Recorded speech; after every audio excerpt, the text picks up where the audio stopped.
lot of experts are saying that there is a upsurge in brain stroke and heart-related problems in India, and as well as globally. So there are a lot of studies also. What do you would like to say? Is that true, or more studies are required?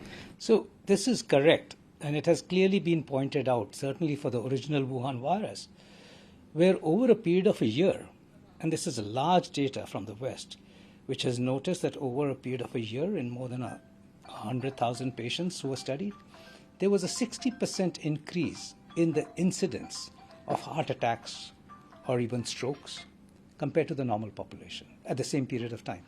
So we are very clear that COVID, even though mild, may affect people for a longer duration, over up to a year, and create increased incidence of heart attack, strokes.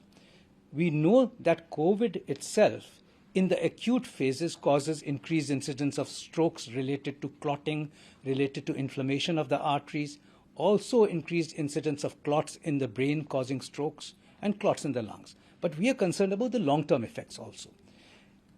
It is true that those with serious COVID have worse one-year outcomes, but even those with mild COVID can get increased incidence of heart attacks.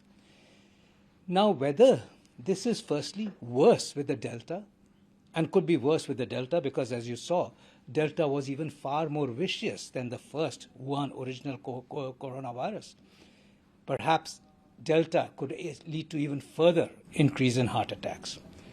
And then what we need is, at the moment, truly studies from our own country. Yes, we do see an increased incidence of heart attacks, but we must also understand that heart attacks is a multifactorial issue which has been growing in the young over the last 15 to 20 years.